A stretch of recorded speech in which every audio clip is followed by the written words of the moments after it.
mākslīgā intelekta iespējotiem algoritmiem, lai radītu attēlus, šeit jau jārunā laikam gan par statiskiem, gan kustīgiem attēliem.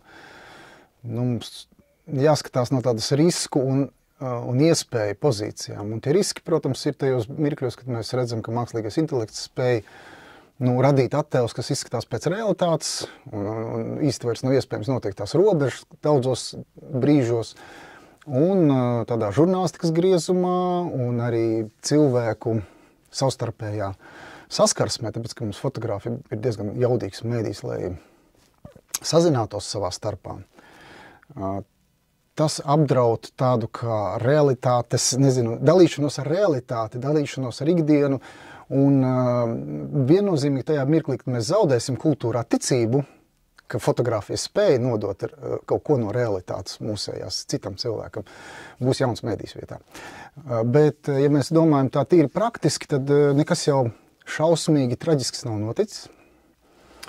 Komerciālajā fotogrāfijā viennozīmīgi tas milzīgs iegūms, gan sākot no ļoti ikdienišķām lietām, lai vienkārši uzlabotu attēlu kaut kādus tur defektus, vai gal galā, kā piemēram Fotovogue, tā kā var izlaist veselu žurnālu, kas ir balstīts mākslīgā intelekta attēlos.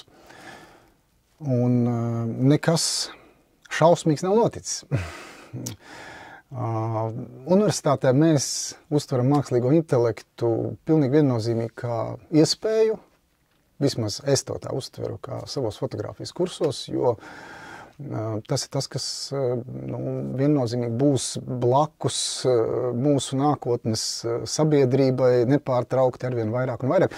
Bet, manuprāt, mums mazliet vajag abstrahēties tomēr no tā, ka ir tikai fotogrāfija, kura tiek apdraudēta, un mums vajag mazliet pavērot, ka mākslīgais intelekts ar mums ir stipri senāk pirms mēs sākām domāt. Šobrīd ir tā sajūta, ka līdz ko var ģenerēt attēlus, tad ir kaut kas šausmīgs noticis. Patiesībā mēs visu laiku dzīvojam dažādās mākslīgā intelekta iespējotos datu apstrādes iespējās. Mēs dzīvojam nepārtraukti ar reklāmām, kas speciāli tiek pielāgotas mums.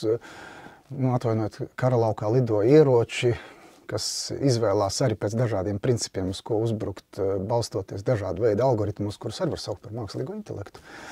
Un mēs patiesībā visu laiku esam mākslīgā intelekta teritorijā. Un universitātē, ja mēs līdz ko atveram kvalitatīvās datu apstrādes programmas, tā tur jau ir. Mēs atveram savu telefonu, jau ir. Un šobrīd ir tas satraukums, ka vienkārši tā mākslīgā intelekta algoritms spēja radīt līdzīgus attēlus realitātei. Un arī, protams, kustīgus attēlus, kas šobrīd ir tas jaunais vilnis, par ko varbūt cilvēki tā domā un satrauc.